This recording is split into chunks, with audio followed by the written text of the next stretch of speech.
Your helmet is the most important piece of protective gear, so start with that. Place it on your head and make sure it fits snugly. Adjust the straps under your chin until it feels secure but comfortable. Pick up your protective gear bag. Press and hold the cord lock on the drawstring. Pull it up and open the bag. Take out all your gear and place it neatly in front of you. Group them together: knee pads, elbow pads, and wrist guards. Undo the top and bottom Velcro straps. Some knee pads slide onto your legs like a sleeve, while others strap directly onto your knees. Sliding your pads work best if you are wearing tight-fitting clothes.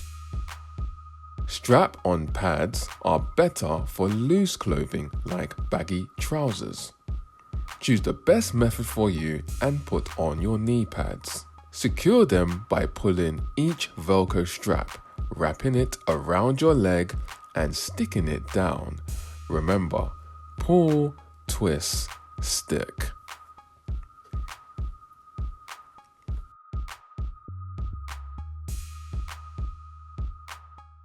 Undo the top and bottom Velcro straps.